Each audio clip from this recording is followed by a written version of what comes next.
청년, 여성, 고령층이 고용 회복을 주도한 점도 큰 특징 중에 하나입니다. 청년층은 인구가 8만 8천 명 감소했음에도 불구하고 취업자가 2018년에 3천 명 감소해서 작년 2019년에는 4만 1천 명 증가로 증가세가 전환하였으며 고용률은 0.8%포인트 상승한 43.5%로 2006년 이후에 가장 높은 수준을 기록하였습니다. 여성과 노후 준비가 빈약한 고령층의 고용률 역시 역대 최고치를 기록하였습니다. 실업 상황도 개선되었습니다. 전체 실업자 수는 2013년 이후에 처음으로 감소 전환했으며 2013년 이후 지속된 실업률의 상승 흐름도 멈춰섰습니다. 이러한 고용 지표의 반전은 인구가 증가하며 취업자 증가가 당연시 여겨졌던 과거와는 달리 생산 가능 인구가 감소하는 어려운 여건 속에서 이루어낸 것으로 매우 뜻깊은 성과가 아닐 수 없습니다. 한편 고용 지표를 인구 구조 변화 흐름을 고려하여 연령대별로 나누어 보면 2019년 고용의 성과와 과제를 보다 명확히 확인할 수 있겠습니다.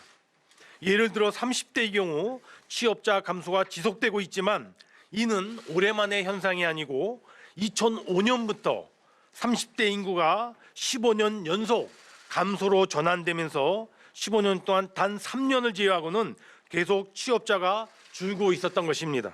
따라서 인구 감소까지 감안된 고용률 지표를 보면 지난해 30대 고용은 부진하다고 보기 어려운 점도 있습니다.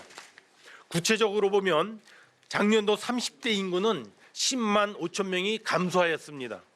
만약 30대가 2018년에 고용률 75.7%를 유지했다고 가정한다면 약 7만 9천 명 정도의 취업자가 자연 감소하게 되어 있었습니다. 그러나 실제로 작년도에 30대 취업자 감소는 그보다 적은 5만 3천 명에 그친 것입니다.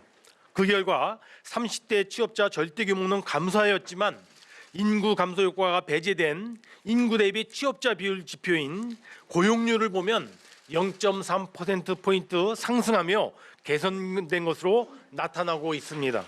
다만 40대의 경우에는 인구 감소를 넘어서는 취업자 감소세가 지속되고 있어 고용률이 하락하는 등 고용이 부진한 상황이며 40대 맞춤형 대책이 별도로 필요한 이유가 바로 여기에 있는 것입니다. 아울러 고용의 질 역시 2018년보다 나타나기 시작한 성과가 보다 확산되는 모습을 보여주었습니다. 우선 임금, 근로시간 등 고용 여건 전반에 뚜렷한 개선이 이어졌습니다. 저임금 근로자 비중은 최초로 20% 미만을 기록했으며 임금 5분위 배율은 4.67로 처음으로 5배 미만을 달성하였습니다. 대기업 대비 중소기업 임금 비중도 58%로 전년 대비 1.9%포인트 상승하며 개선 흐름을 보여주었습니다. 또한 OECD 최고 수준의 장시간 근로관행도 개선되면서 근로시간 감소세를 이어갔습니다. 고용의 안정성도 크게 확대되었습니다.